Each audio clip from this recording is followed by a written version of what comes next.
A very often asked question is what to eat while and after working out.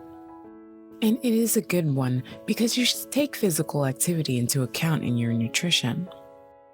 For an easygoing person who is physically active just to feel good and doesn't work out intensely or with a purpose, this chapter is useless. If this is the case, you don't have to worry about those details since they won't make a big difference. But if you're after maximal benefits and results, you should pay attention. Let's go over nutrition through different exercise categories. Low-intensity aerobic and bodyweight resistance exercises don't need special nutrition because they hardly use any energy. In those cases, when you feel unenergized or your weight is dropping too fast, you should just increase the daily calories.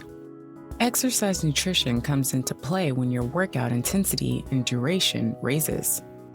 First of all, some core principles. The higher intensity, the more carbs your body uses as fuel and needs as a replacement from food. The more you signal your body to grow, the more protein it needs for this. Our diet has enough protein to begin with, so this is not the issue. Higher intensity and strength training have so-called anabolic window for 1 to 2 hours after the workout. This means that the body will use protein and carbs from food more effectively than usual. The muscle repairing mechanism works better when macronutrients are used in this time window, but only slightly better. This is when carbohydrate goes mostly to replenish the glycogen stores in muscle, not for fuel. For an average person with a moderate workout, you don't need to eat or preload before the training. It is smart to eat before longer and more demanding workouts or events, or just when you feel better eating before workout. Most people feel better eating after. This table is a very rough estimate to give you some kind of starting point to start your testing. Don't take this as an exact formula.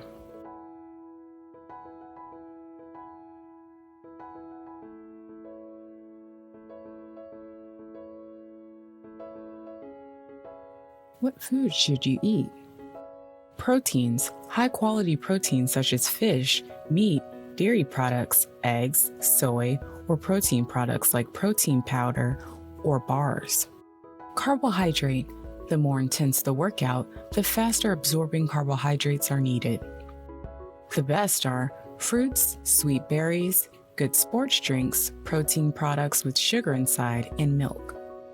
Also, whole grain products, oat bread for an example, and medium fast carbohydrates from vegetables, sweet potato for an example, might be a good option. Should you use pre-workout workout supplements? If you aren't a professional athlete, then pre-workout and workout supplements are more of a hype than actual benefit. Most of the pre-workout and workout supplements are based on the effect of caffeine, and you shouldn't need a caffeine high to have a productive workout. On the other hand, many people like the focus they get from the pre-workout, so test and find out yourself. As for other nutrients, there is also the water and mineral part of the equation. This also isn't an exact science. The more you sweat, the more minerals you want to replenish. Mineral water and sports drinks are best for this. The most important principle here is that you should drink before you get thirsty. When you get thirsty, you've already lost a good portion of your water and mineral reserves and your body doesn't function at full strength. That's why you should be drinking throughout the workout.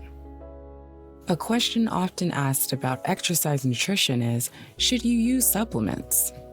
The first answer is that you will manage fine without any special supplements, and not many of us will ever be training hard enough to benefit from those. There are 2 supplements though that can help even the regular exerciser. 1, creatine is the fast energy source for muscle cells. Thus, it is a good supplement for high intensity and strength workouts. It has been proven to boost strength indicators for all ages, genders, and people of all different shapes. It doesn't help if you are doing only low-intensity exercises.